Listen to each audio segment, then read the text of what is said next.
আসসালামু আলাইকুম।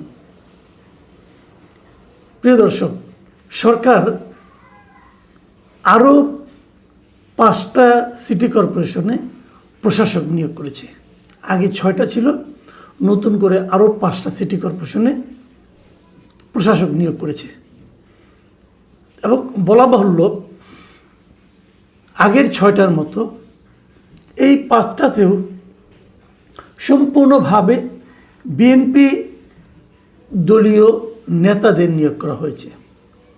আমি দেখলাম 5টার মধ্যে একটাতে বিএনপির কেন্দ্রীয় কমিটির একজন সাংগঠনিক সম্পাদক ওই বিভাগের, তাকে নিয়োগ দেওয়া হয়েছে।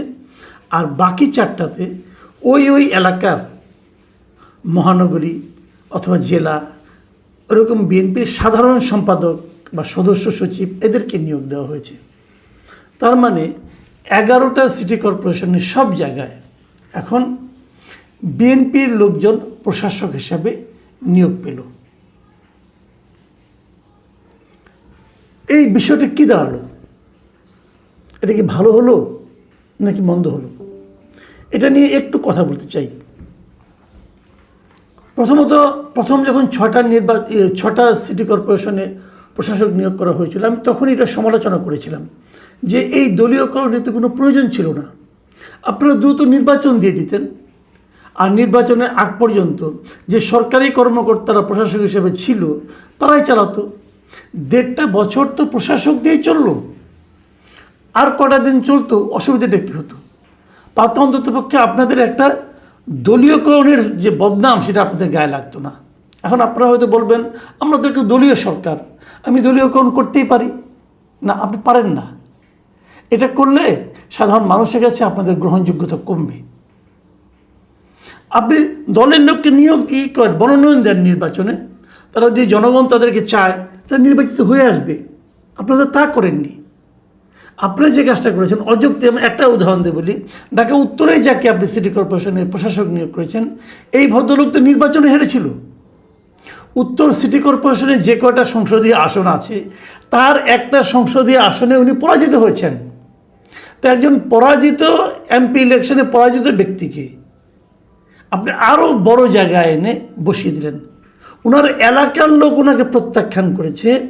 আপনি দলীয়ভাবে তাকে ওই এলাকা সহ আরও কয়েকটা এলাকায় মিলে যে বড় একটা জায়গা সিটি কর্পোরেশন উত্তর, সেখানে প্রশাসক বানিয়ে দিলেন। তাহলে তো আপনি জনগণের মতামতের বিপরীতে কাজটা করলেন।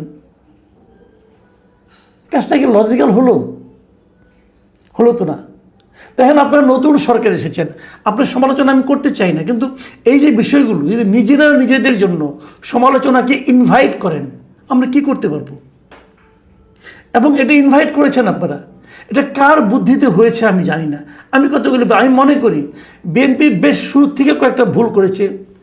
ক্যাবিনেট গঠনের সময় ভুল করেছে, একটা বড় ভুল করেছে। এই ব্লান্ডার তারা কীভাবে হ্যান্ডেল করবে আমি এখনও জানি না।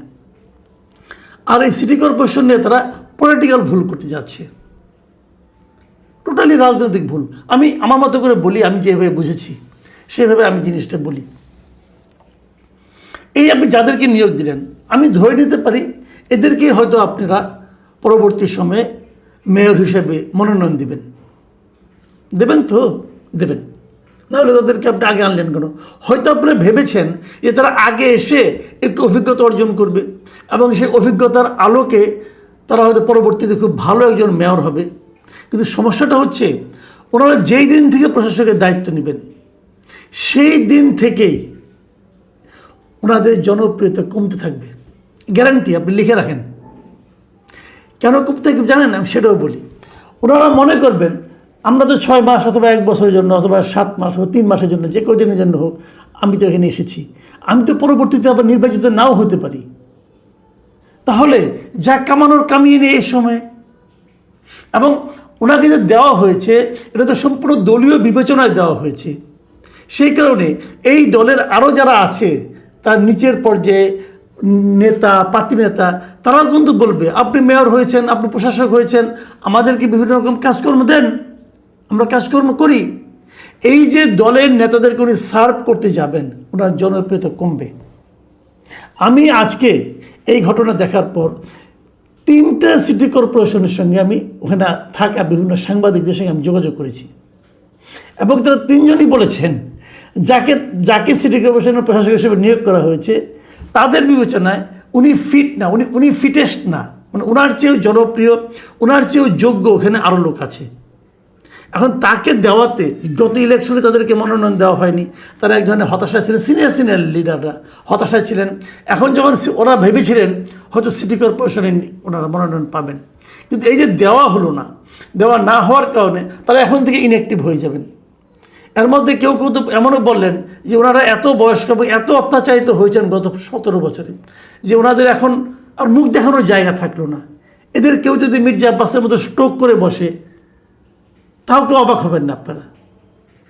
ওনাদের বক্তব্য আমি যাদের সঙ্গে কথা বলেছি, এবং ওনারা বলেন ওনারা এখন ইনঅ্যাক্টিভ হয়ে যাবেন, এবং যেই দিন থেকে নাকি ওনাদের মনোনয়নটা দেওয়া হলো প্রশাসক হিসাবে, যেই দিন থেকে ওনারা প্রশাসকের দায়িত্ব নিয়ে বসবেন সেই দিন থেকে ওখানে বিএনপি প্রার্থীর জনপ্রিয়তা কমতে থাকবে। তাহলে এটাকে আপনারা বুঝেন না? এটা আমি বুঝি, আমার ওই স্থানীয় সাংবাদিক বুঝে, আপনারা বুঝেন না? বিএনপিও বুঝে। তাহলে বিএনপি রিস্কটা নিল কেন? তাহলে বিএনপি কি জনগণের জনপ্রিয়তা এগুলি তোয়াক্কা করে না? বিএনপি কি হিসাব করে নিয়েছে আমার প্রার্থীকে কীভাবে পাশ করিয়ে আনতে হবে সেটা আমরা জানি? তাহলে কি আবারও সেই নির্বাচনকে একটা চোরাগলির মধ্যে ঢুকিয়ে দেওয়া হবে? কেন? হয়তো বিএনপি কেউ বলবে, হয়তো সরকারের কেউ বলবে যে প্রশাসকদের নির্বাচন চলে না, সিটি কর্পোরেশন চলে না জনগণের সেবার জন্য। আরে ভাই, জনগণের সেবার জন্য তো তাহলে দরকার ছিল কাউন্সিলর। আপনার কাউন্সিলরগুলো দিয়ে দিতেন। কাউন্সিলর যারা নির্বাচিত হয়েছিলেন তারা তো নির্দলীয়ভাবে নির্বাচিত হয়েছিলেন। কাউন্সিলর তার দলীয় প্রতীকে হয় নাই। যদি নির্দলীয়ভাবে কাউন্সিলর নির্বাচিত হয়ে থাকে তাদের সবাইকে ওই আপনার নতুন প্রশাসক দেওয়ার দরকার নাই। যারা ইলেক্টেড হয়েছিলেন তাদেরকে আবার নতুন করে আনতেন, বলতেন ঠিক আছে ওই আগের আদেশটা প্রত্যাহার করে নিলাম, এই কাউন্সিলররা আবার নতুন করে কাজ করবে, জনগণের সেবার যে কাজগুলো আছে। দেখেন সিটি কর্পোরেশনের কাউন্সিলর তো অনেক কাজ, কিন্তু মানুষের কাউন্সিলর না থাকার কারণে, সরকারি কর্মকর্তা থাকার কারণে, সরকারি কর্মকর্তারা যে ওখানে দায়িত্ব পালন করছে এতে অনেক অসুবিধা হচ্ছে। তারা মানুষকে চেনে না। একটা জন্ম সনদ অথবা একটা আপনার সার্টিফিকেট, ক্যারেক্টার সার্টিফিকেট, এরকম প্রায় মানে 20-21টা কাজ কিন্তু কাউন্সিলরদের হাতে থাকে, জনগণের কাজগুলি, জনকল্যাণ সম্পর্কিত কাজ। তো ওইটা তো আগে দরকার, ওইটা আনতেন। তা না এনে আপনি মেয়র পদে আপনি দলীয় লোককে জোর করে বসিয়ে দিলেন, ঠিক করেন নাই। আমি আরেকটা কথা বলি, আপনি যে কোনো লোককে এই সমস্ত যে কোনো সিটি কর্পোরেশনে র্যান্ডমলি আপনাদের যদি কোনো নিরপেক্ষ কোনো আপনার মানে এরকম খবর নেওয়ার কোনো স্কোপ থাকে অথবা গোয়েন্দা সংস্থা আছে, যোগাযোগ করে দেখেন, যে কোনো জায়গায় যোগাযোগ করে দেখেন যে এই সিদ্ধান্তটা, সরকারের এই সিদ্ধান্তটা, দলীয় লোককে প্রশাসক নিয়োগ করার যে সিদ্ধান্তটা, এটাকে মানুষ ভালোভাবে নিচ্ছে কি নেয়নি দেখেন। আমি তো খবর দিয়েছি, নিচ্ছে না, তারা ভালোভাবে এটাকে নিচ্ছে না। 2-1জন সমর্থক পাবেন, আপনি নিশ্চিত থাকেন তারা বিএনপির লোক। বিএনপির লোক ছাড়া আর কেউ এটাকে ভালোভাবে নেবে না। একটা কথা মনে রাখবেন, এই নির্বাচনটা তো করলেন একটা তো আপনারা একটা জাতীয় নির্বাচন করেছেন, আপনাদের অভিজ্ঞতা হয়েছে। ভাবুন তো একবার, কেবল নিজের দলের ভোট দিয়ে কোনোদিন আপনি ইলেক্টেড হতে পারবেন না। বাংলাদেশের কোনো নির্বাচনে নিজের দলের লোকের ভোট দিয়েই নির্বাচিত হওয়া এটা কঠিন কাজ। নিরপেক্ষ ভোট লাগে। যারা কোনো দল করে না তেমন ভোটটাই ডিসাইডিং ফ্যাক্টর হয়। সে লোকগুলিকে জিজ্ঞাসা করেন, কেউ পছন্দ করেনি। কেন করতে গেলেন এটা? আমি বুঝি না। এত দ্রুত যে রাজনৈতিক ভুলের চোরাগুলিতে বিএনপি পা দেবে এটা আমার হিসাবে ছিল না। আমি ভেবেছিলাম এখানে অনেক সিনিয়র আছে, যেমন আমি মির্জা ফখরুল ইসলাম আলমগীর, এই ভদ্রলোকের উপর আবার অনেক ভরসা ছিল। উনিও স্থানীয় সরকার মন্ত্রণালয়ের প্রধান হিসেবে আছেন, উনি তো মন্ত্রী। তো ওনার মন্ত্রণালয়ে এই সিদ্ধান্তগুলো কেন আসলো আমার কাছে ক্লিয়ার না। কিছু লেনদেন হয়েছে কি না সেটাও বলতে পারবো না, হতে পারে। কিন্তু সব ধরনের সন্দেহ যখন আপনি করবেন, নানা ধরনের সন্দেহ কিন্তু আপনার কাছে চলে আসবে। উনি বলবেন উনি খান না, ওনার হয়ে অন্য কেউ খান, খবর নিলে টের পাওয়া যাবে। কিন্তু দলকে ডোবানোর জন্য এত তড়িৎ, এত দ্রুত আর কোনো সিদ্ধান্ত হতে পারে না। এটা কেন? আমরা প্রায়ই বলি যে আমাদের দেশে যারা ক্ষমতায় যায় তারা মূলত জনগণের জন্য যায় না, তারা যায় নিজেদের জন্য। ভাবখানা এরকম, এই দেশটা হলো একটা বড় একটা কেক, এই কেকটাকে আমরা ভাগ বাটোয়ারা করে খাবো। তো যারা কেকের ভাগ পায়নি তারা হয়তো বলেছে এখানে তো অমুক এমপি হলো, তমুক এমপি হলো, আমরা এতদিন জেল খাটলাম, তা আমরা কি পাবো? আরে ভাই, জেল সবাই খেটেছে, জেল বিএনপির কোন লোকটা খাটেনি বলেন তো আপনি? আর সবাইকে আপনি দিতে পারবেন? বরং সবাইকে দেশ সেবার সুযোগ দেন। তা না, কেকের ভাগ দিচ্ছে সবাইকে, যে ঠিক আছে তুমি এই কেকটা নাও, এই কেকটা নিয়ে তুমি খাও, আরাম করে খাও, তোমার চেলা চামুন্ডাকে কিছু কিছু দাও, তাহলে হয়ে যাবে।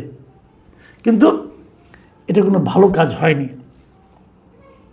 আমি বললাম তো, আপনারা যোগাযোগ করে দেখেন, বিএনপির অনেক লোকেরা এটা সমর্থন করবে না। বলেন একটা কথা আমি বলি, যেমন আমি এর মধ্যে দেখেছি যে 6টাকে আগে দিয়েছিলেন আপনারা, সেই 6টার অনেক প্রশাসকই কিন্তু এরই মধ্যে বলা শুরু করেছে যে আমরা কিছু পাইনি, সব একদম খোকলা করে রেখে গিয়েছে। কেউ কেউ বলেছে যে সিটি কর্পোরেশনের কর্মচারীদের বেতনটা পর্যন্ত দিতে হবে ধার করে, বলেছে তো। তার মানে অভাব দিয়ে কিন্তু শুরু করেছে। তো অভাব দিয়ে শুরু করলে নগর জীবনের প্রাত্যহিক যে সমস্যাগুলো, এই সমস্যাগুলো তারা সমাধান করবে কিভাবে? টাকা তো নেই। সমাধান যখন আপনি করতে না পারবেন, 6 মাস পর ইলেকশন আসবে। এটা যদি 5 বছর পর ইলেকশন হতো, ধরেন আপনি তাহলে ইলেক্টেড হয়ে গেল, ধরেন আপনার 6 মাস পর ইলেকশন হতো, তখন যদি নির্বাচিত হতো তাহলে তো সে 5 বছর সময় পেত। প্রথম 6 মাসে কোনো সমাধান করতে পারতো না, প্রথম 6 মাসে গুছিয়ে নিত, পরবর্তী সময় সমাধান করত, মানুষের মন জয় করত, এরপরে তারা কিন্তু দলের জন্য কিছু একটা করতে পারতো। কিন্তু এখন তার হাতে সময় 6 মাস, 6 মাসের পরীক্ষায় নামিয়ে দিয়ে তার হাতে আপনি ইলেকশনে নামিয়ে দিচ্ছেন, সে তো ধরা খাবে। বিএনপি একদম নতুন কোনো রাজনৈতিক দল না, একটা পুরনো দল, কিন্তু তাদের মধ্যে এই রাজনৈতিক সিদ্ধান্তটা, এত কাঁচা সিদ্ধান্ত কিভাবে আসলো আমি বুঝতে পারি না। বিএনপির তারেক রহমান সাহেবের প্রজ্ঞার উপর, ওনার চিন্তা চেতনার উপর আমার এক ধরনের ভরসা আছে, এখনও আছে। এটা কি উনি জানতেন? যদি উনি জেনে থাকেন তাহলে উনি কোন বিবেচনায় এই কাজটা করলেন, তার একটা ব্যাখ্যা কিন্তু আমরা জানতে চাই। আর যদি না জেনে থাকেন, যাদের কারণে এই দুর্ভোগের মধ্যে আপনার যে এই যে রিস্কি সিদ্ধান্তটা আপনি নিলেন, তাদেরকে চিহ্নিত করেন, তাদের উপর নির্ভর করেন না। এটা কিন্তু ডুবাবে, আপনাকেও ডুবাবে, দলটাকেও ডুবাবে।